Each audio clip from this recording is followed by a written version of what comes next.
Welcome back to Major Intonio's presentation of The Life of the Emperor Francis Joseph by Francis Gribble.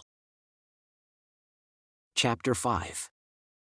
If we want to look at the disturbances which broke up the old order in Austria through contemporary eyes, our most helpful document will be the diary of Metternich's wife, Princess Melanie, so-called Tout Court, as an indication that she ranked, like the archduchesses, as one of the Olympian goddesses of Viennese society. One seems, as one reads it, to be listening to the shrieks of a fluttered bird. For Princess Melanie understood as little as a bird would have understood the true significance of the uprising. Sheer wantonness was, for her, the sole motive of the revolutionists. Black ingratitude towards good rulers was their distinguishing characteristic, and the outcome of the agitation could only be the end of all. All that because the students and the artisans had announced that they desired a constitution.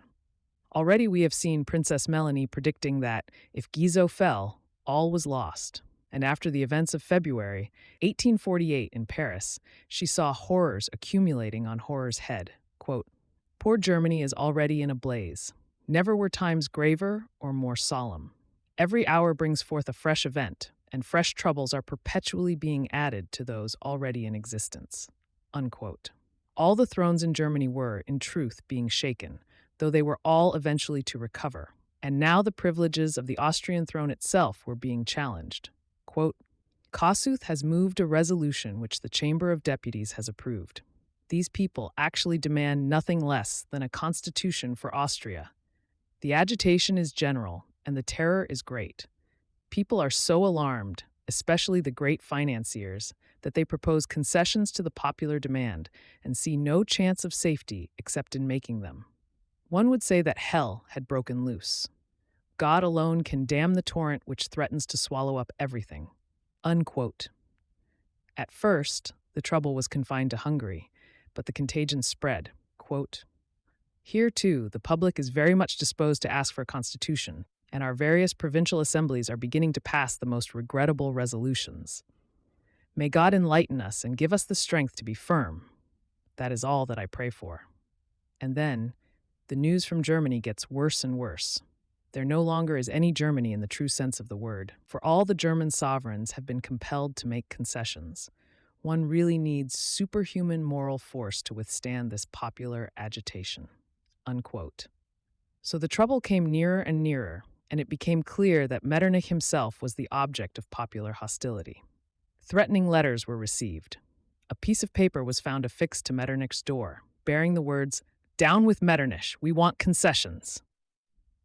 Princess Melanie herself received a significant warning at one of her own receptions from Felice Esterhazy, quote, "She let fall the following laconic remark. 'Is it true that you are going away tomorrow?' 'Why?' I asked her. 'Because we were told that we had better buy candles in order to be able to illuminate tomorrow, as a great event was about to happen." Unquote. A great event did happen on the morrow, though not the event which Felice Esterhazy had in view, and Princess Melanie witnessed it. She saw a demonstration on the Ballplatz and heard an agitator, lifted onto the shoulders of his companions, shouting, "Long live the Imperial House! We want concessions in conformity with the spirit of the times. Cheers. Give us freedom of the press. Cheers. Let justice be administered publicly. Cheers. Let there be freedom of thought. Cheers. Let those who have outlived their usefulness resign and go. Tremendous acclamations." Unquote. And Princess Melanie complains that no one interfered with this indecent demonstration and that no one attempted to silence the brawlers. She called the demonstrations indecent because they were obviously aimed at her husband, who, far more than the emperor, symbolized that ancient regime which the students and artisans were resolved to end. The emperor, indeed, was merely a weak-minded, good-natured old gentleman to whom no one wished any harm. He was as ready to grant concessions as to give alms, and his subjects knew it, cheered him when he drove through the streets, and decorated their barricades with his portraits. Their objection was not to him, but to his police, who took Princess Melanie's old-fashioned view of concessions, notably, therefore, to Metternich, the policeman of genius. It was idle for Metternich to protest, as he sometimes did in after years, that, though he might sometimes have governed Europe, he certainly had never governed Austria. The people knew, or thought that they knew, better. The chief article in their simple creed was that Metternich must go, and the sole question for Ferdinand and his court and ministers was whether Metternich should or should not be thrown overboard as a Jonah who brought ill luck to the Austrian ship of state. The upshot appears from these entries in Princess Melanie's journal. At 6:30, Clement was sent for to the palace. Yes, Clement has resigned. The circumstances of the interview in which he did so were afterwards related by him to Hübner. The Archduke Louis came to me and said, "These gentlemen tell me that, if you could make up your mind to resign, order could be re-established." I asked, "What is it that your Highness desires me to do?" He replied, "It is for you to decide what to do." Thereupon, I instantly resigned the office of Chancellor and went into the adjoining apartment to inform the delegates of the states that I had done so. One of these gentlemen spoke of generosity and said that my resignation put a worthy coping stone upon a long career. No, I said, it is merely a concession to the revolution. Unquote. But he not only had to quit office, he also had to leave Vienna, where his life, in spite of his resignation, was not safe. He could not even leave at his leisure, but had to depart in a hurry without packing, dining with his friends, the Tafts, and then driving off in great haste to Feldsburg, whence he made his way through Germany and Holland to England, where he landed just in time for his son Richard to be sworn in as a special constable, and bludgeon the Chartists, shoulder to shoulder, with the future Napoleon III. The fluttered diary records it all in a succession of shrill screams. What has Metternich, once the policeman of Europe, done to deserve such treatment? How black is the ingratitude of man? But Princess Melanie might as well have exclaimed against the black ingratitude of water, which, under the exciting influence of heat, expands into steam and blows up the man who sits on the safety valve, without the least regard to his personal charm and intellectual culture. So ironical is fate, and there was a still more cruel irony in the fact that the House of Habsburg, which owed so much to Metternich, seemed rather relieved to be rid of him, regarding his policy as an asset, but his personality as an incubus. Alone among the members of the Imperial House, Francis Joseph's mother remembered to write a polite letter, inquiring how he was getting on, and confiding to him the hopes which were concentrated in her son, his political pupil. Quote, "My poor Franzi has been my sole consolation in our hours of trouble. In the midst of my anguish and despair, I have continued to bless God for giving me such a boy. His courage, his firmness, his judgment have been unshaken, altogether beyond what one would expect from a lad of his age, and have encouraged the hope that God will grant him a great career, since he has given him the strength to face all the risks of life." Unquote. But though the Archduchess Sophie wrote in that charming vein, she was herself one of those who had agreed that Metternich had better be sacrificed, as he was so inconveniently unpopular.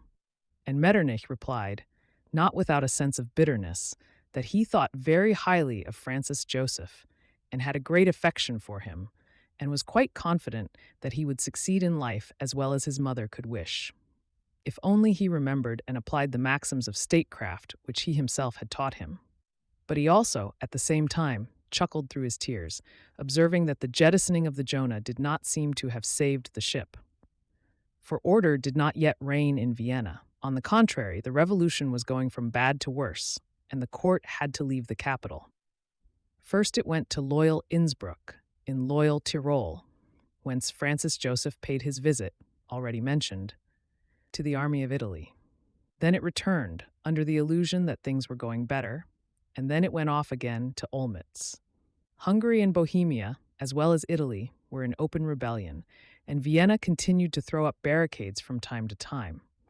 Unwelcome ministers were forced on the emperor, made concessions, and then gave place to others who promised still more concessions. The conditions of 1789, said the people who knew history, were giving place to the conditions of 1793. At any moment they might expect to see the guillotine going always, and the emperor's head rolling from the block into a basket.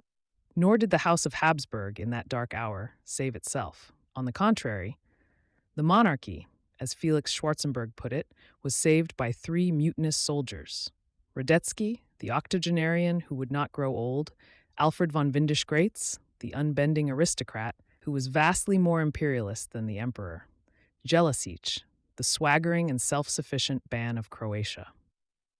They agreed, to put it bluntly, that the Emperor Ferdinand was an old fool who had been bounced by his ministers into giving orders which it behooved them to disobey.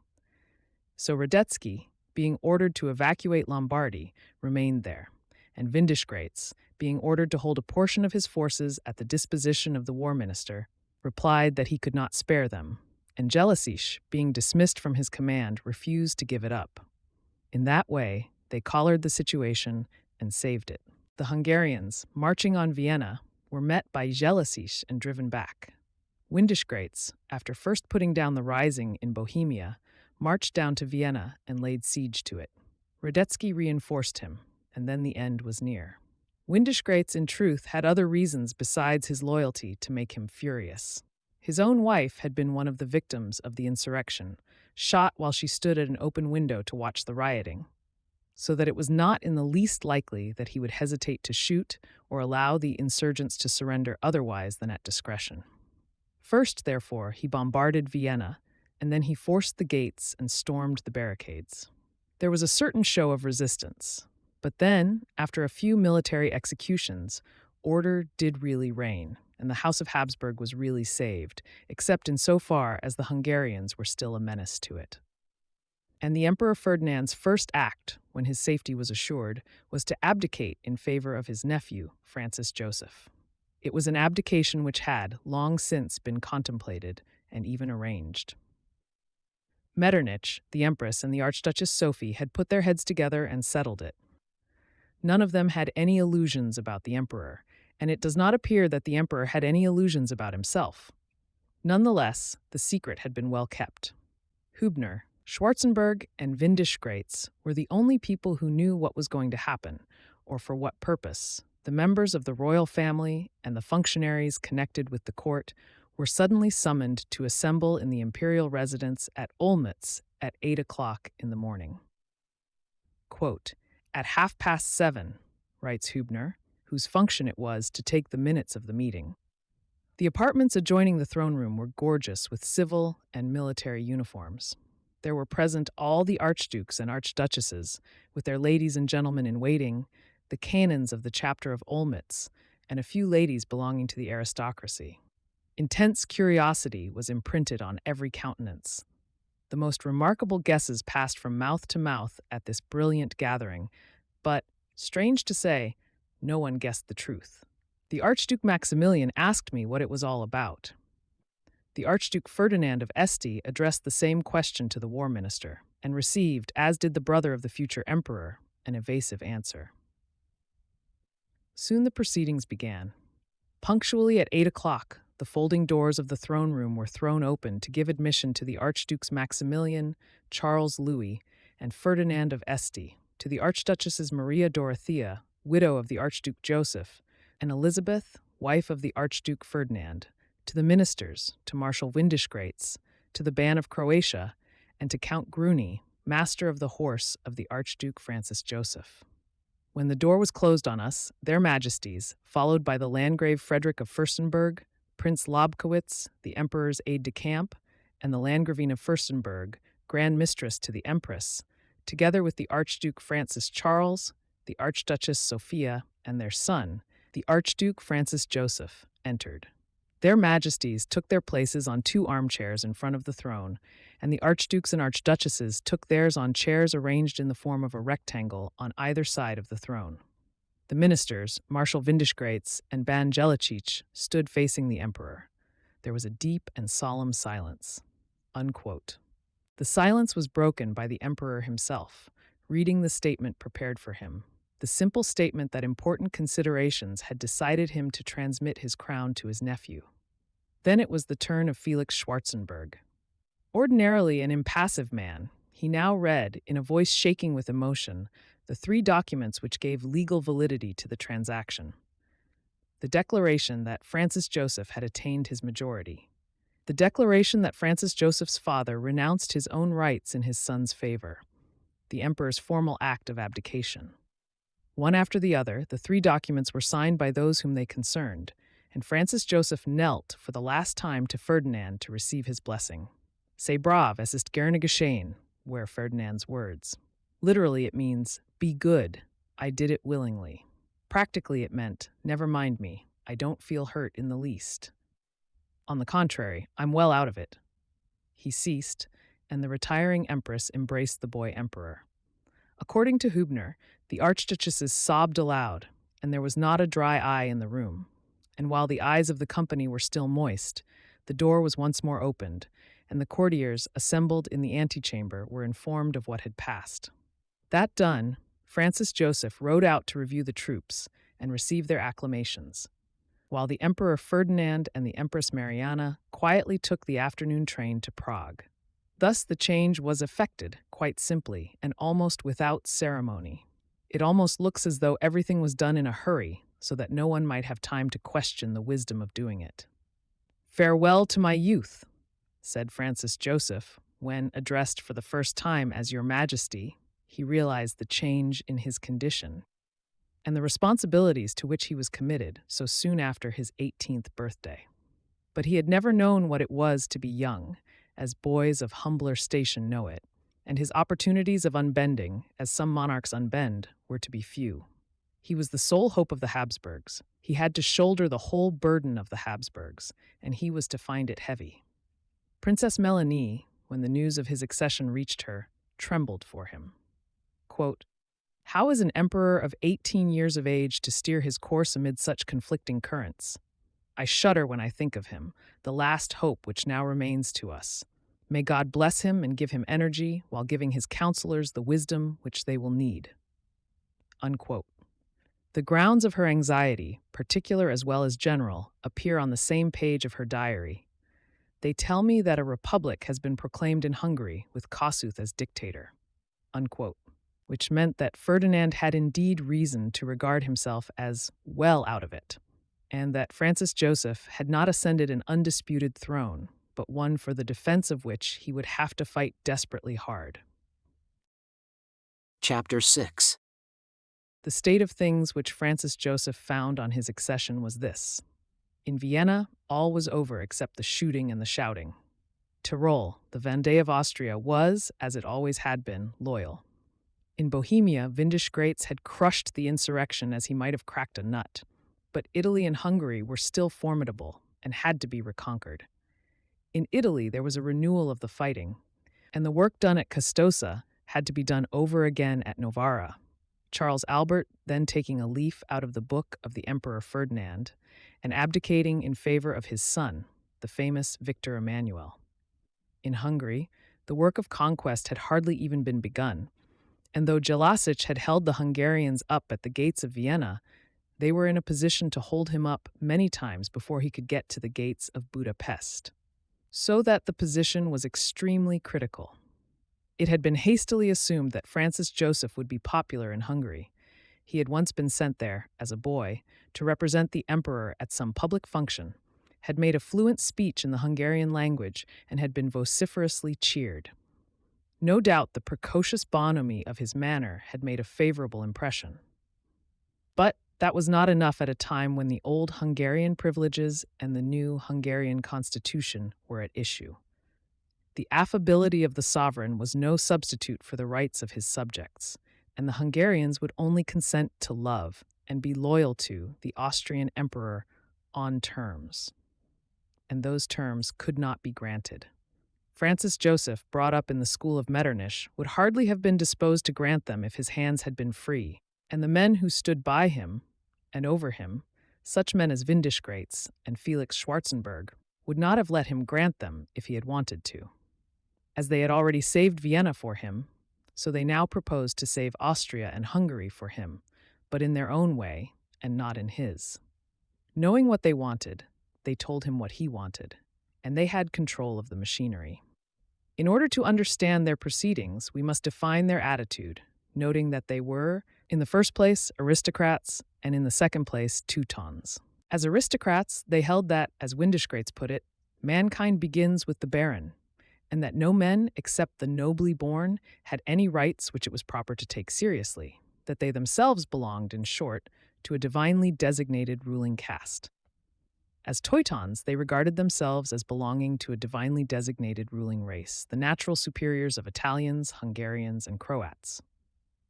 Their conception of a sound imperial policy was, therefore, to employ the Hungarians to cut the throats of the Italians, and the Croats to cut the throats of the Hungarians, while they, directing operations, unified and Germanized the empire. The Hungarians, however, were a stubborn race who had no desire to be Germanized. They were, they urged, an independent people whose relations to the Habsburgs were defined by the statutes of 1723, and they should not recognize Francis Joseph as their ruler until he had been crowned by their archbishop at Pest and had sworn to obey the laws of the kingdom of St. Stephen. That was the reply which they flung in Francis Joseph's teeth when he issued a proclamation indicating his intention to unite all the countries and tribes of the monarchy into one integral state. Hungary, they maintained, was not part of a state, but a state in itself, and should remain one. The Habsburgs, in trying to incorporate them in Austria, were traitors to the liberties of Hungary, and should be banished from Hungarian soil forevermore. On those pleas issue was joined, and the Hungarian War of 1849 began. It is one of the forgotten wars of European history, a particularly savage war, and one of which the issue hung for a long time in the balance. The heroic George, whose name was then a household word, proved himself very nearly a match for the swaggering band of Croatia.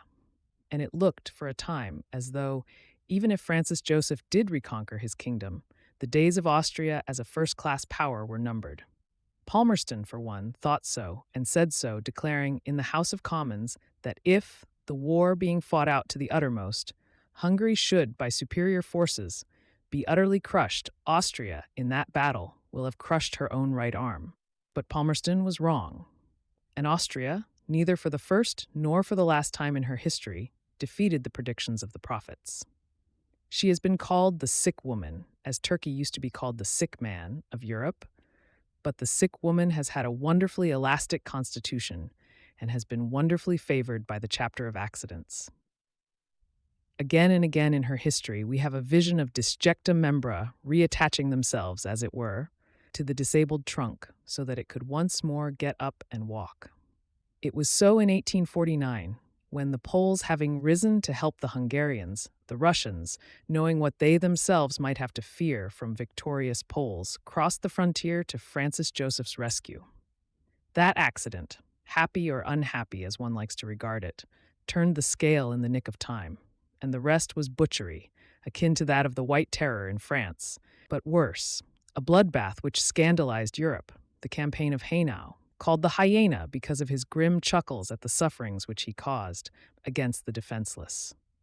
Certain excesses had been committed in the early days of the revolutionary excitement. The war minister, Latour, among others, had fallen a victim to mob violence. Those excesses were now avenged, not merely on the mob, but on the middle classes and on the magnates.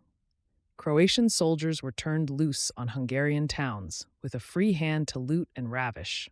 Hungarian officers who were also noblemen, were impressed as private soldiers and placed in Austrian regiments with the deliberate purpose of breaking their spirits.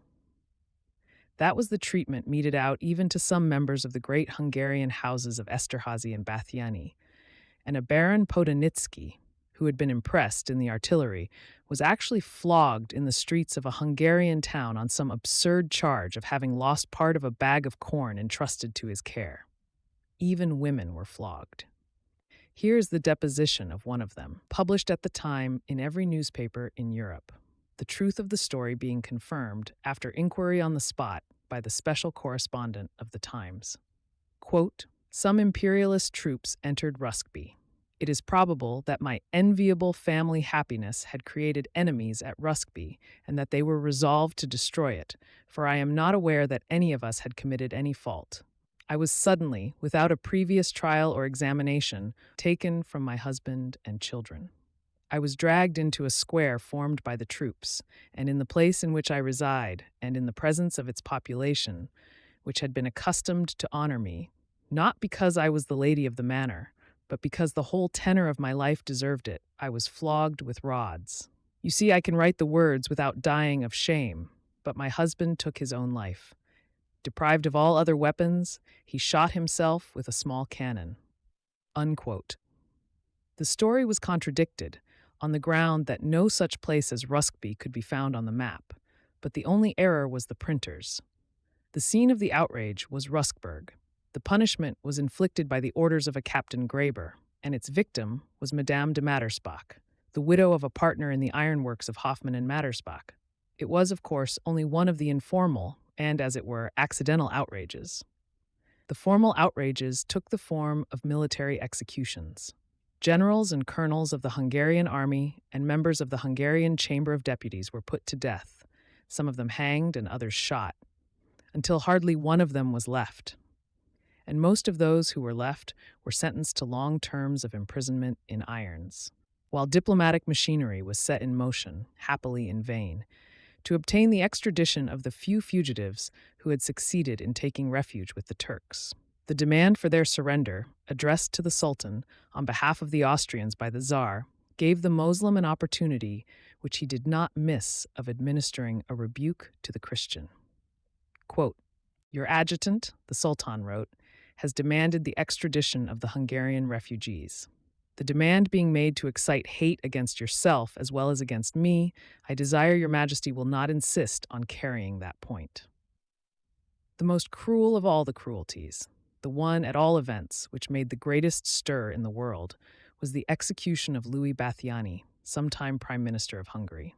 He was the grandson of the Bathyany who had saved the great Maria Theresa when Frederick the Great chased her onto Hungarian soil, raising the cry, it was raised in Latin, Moriamer pro rege nostro, but the memory of that great service did not save him, and Countess Marie Larish's statement, in My Past, that he eluded the executioner by poisoning himself in prison is incorrect. He attempted to cut his throat with a blunt penknife and failed, and was only shot, instead of hanged, because the dragging of a wounded man to the gibbet might have made too great a scandal. His widow made his son swear an oath that never, in any circumstances, would he speak to Francis Joseph, or in any way acknowledge his existence. And the handsome young Elimar Bathyany kept his oath, and long years afterwards used to cut the emperor in the hunting field while making love to the empress behind his back. If one could hold Francis Joseph personally responsible for these atrocities, one would indeed have to regard him as a sinister youth who has since grown into a sinister old man. One must hope, on the contrary, and one may fairly hope, as he was less than 19 at the time, that he was only the dummy of a sanguinary camarilla and the obedient son of a hard-hearted, ambitious, and self-righteous mother. But he assumed the posture of a sinister youth, whether he assumed it consciously or not, by refusing mercy even when mothers, who had succeeded in obtaining audience, knelt weeping at his feet and pleaded for the lives of their sons, and replying cynically to a remonstrance against Louis Bathyany's execution that the imperial word had been pledged that every Austrian subject without distinction should be equal in the eye of the law. So that the Vienna correspondent of the Kölner Zeitung wrote, "Hanging and shooting and hanging. Such is at present the manner in which the men in power say good morning and good night to the nations of Austria. The strong hand in Austria is a bloody hand, and the slaughter once begun is so tempting that our rulers cannot think of leaving off. The whole of the civilized world protests against the present doings in Hungary." Schwarzenberg and his fellows cause public opinion to extend its imprecation to a greater person, to the emperor whom the people ought not to be taught to associate with cruelties and deeds of blood, violence, and vengeance. Under the absolute government of former times, the people of Austria were fond of their emperor. For whatever they suffered, they threw the blame on the aristocracy and the bureaucracy. They said, if the emperor could but know of it, he would help us. At present, nobody thinks of saying such a thing. They say, the emperor knows it and he does it. Unquote. Cynicism reached its height. One cannot say whether it was Francis Joseph's own cynicism or not, in the attempt to maintain the gaiety of the court in the midst of this reign of terror. As Baroness von Beck puts it, Ball followed ball, soirees were announced, and assemblies were held, but Rachel wept still for her children and refused to be comforted. The Lloyd published day after day the most magniloquent reports of the court festivals, long lists of the beauties who assisted at them, descriptions of the gorgeous costumes with which they were adorned. But they were read without any emotion. It would not do. The city was in mourning. Such fantastic attempts at mirth were out of season. They jarred upon the public feeling. If they ever won a moment of public approbation, it was like a smile upon a widow's countenance, speedily followed by a blush of reproach at her momentary forgetfulness of the one great sorrow. Unquote. When the Archduchess Sophia drove out, in fact, the common people often surrounded her carriage in order to shout the names of the murdered Hungarians in her ear, and Countess Karoli, whose son had been one of the victims of the repression, cursed Francis Joseph in scathing words which seemed to sum up all the possibilities of human hate. Quote, "May heaven and hell blast his happiness. May his family be exterminated. May he be smitten in the persons of those he loves. May his life be wrecked, and may his children be brought to ruin." Unquote. A memorable curse truly, and one which one might, if one chose, take for the text of this biography, showing how time has brought the fulfillment of it, drawing the punishment out slowly, relentlessly, unceasingly. The tragedy of the square of Querétaro, where Francis Joseph's brother faced a firing party of Republican executioners. The tragedy of the Vatican, where his sister-in-law lost her reason. The tragedy of Meyerling, where his only son perished in his shame. The tragedy of Geneva, where his wife was struck down by the dagger of the assassin. All these things, and many others also, might be represented as so many stages in the untiring and undeviating march of Nemesis. Fulfillments of the curse, and illustrations of the familiar lines, raro antecedentem celestum deseruit pedipoina claudo. Perhaps, but if Francis Joseph's punishment was to come slowly, that of his instrument, Marshal Haynau, was to come quickly. The day soon arrived when the emperor realized that he must break his instrument. The butchery could not go on forever, and the butcher, this hyena of Brescia, could not always be kept in evidence. When he had served his purpose, he must go. So his command was withdrawn from him, and he retired into private life and went upon his travels. His travels took him to London, whither his reputation had preceded him. He called upon the banker Rothschild, who gave him an introduction to the brewers Barclay and Perkins, whose brewery he had expressed a desire to go over. Whether the banker deliberately set a trap for a hyena or merely wished to oblige a client remains uncertain, even after a careful perusal of the letters of explanation which he sent to the Times. What is quite certain is that the drayman employed by Messrs. Barclay and Perkins knew that Haynau was coming, knew that he was responsible for the public flogging of women, and resolved to deal with him accordingly.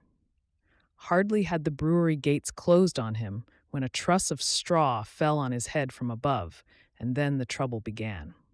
A coherent account of the adventure might be difficult to give. But there are certain details of it concerning which all the witnesses are agreed. Marshal Haynau was beaten with rods, as his victims had been beaten, and some of the rods were broken across his back. He fled for refuge into a dustbin and was pulled out of it by the beard. Somehow or other, he escaped from the brewery and ran like a hare down the street, but he was caught, knocked over, and dragged along the ground by his fierce mustaches. A woman threw a pair of scissors out of the window of an upper chamber, appealing to the men to cut those mustaches off. Ultimately, he ran into a public house and there managed to evade his pursuers until the police delivered him. The story was a 9 days' wonder. The Times arose in its majesty and rebuked the draymen for their presumption in imagining that the misdeeds of people of importance were any concern of theirs. And the Times might as well have rebuked a volcano for forgetting its dignity and giving way to eruptions. The general sentiment found expression in a public meeting, also reported by the Times, whereat a vote of thanks to the draymen was carried unanimously, and Messrs. Barclay and Perkins themselves were warned that if any one of their employees was punished for his part in the transaction, no British workman, from Land's End to John O'Groat's house, would ever again drink a glass of Barclay and Perkins's beer. Then the writers of popular songs took the matter up, and this sort of thing was circulated on broadsheets. There was an Austrian general strong, who flogged the ladies with a thong. He had a beard 12 inches long. His name was Marshal Haynau. He from his country had to run. He loved the knife, the cat, the gun, and cruel deeds of late was done by this old Marshal Haynau. From Barclay's brew house he did scout. The women bawled, the men did shout. His hat fell off, and his shirt hung out. Oh, poor old Marshal Haynau. At length he found a place to hide, all at the George by Bankside, but not till they'd well tanned his hide, Barclay and Perkins's draymen. Then for Barclay's men we'll give a cheer. May they live long to brew our beer, and from their masters nothing fear, Barclay and Perkins's draymen. Nor was it in England only that Marshal Haynau was visited by public opprobrium. His offences were still remembered, 2 years afterwards, when he ventured to visit Brussels. There also, at the Vauxhall Gardens, the police had to protect him from the mob, and public opinion did not allow the punishment of the women who spat in his face in public, hissing at him the word hyena. So intensely had the Austrian excesses stirred the indignation of Europe, and the only way in which Francis Joseph was able to express his resentment at the rough handling of the butcher who had done his dirty work was by refusing to send a representative to London to attend the funeral of the Duke of Wellington. This concludes today's reading of the life of the Emperor Francis Joseph, by Francis Gribble. Join us also the day after tomorrow for the subsequent part. Subscribe to Major Intonio's channel. Thank you for listening, and so long.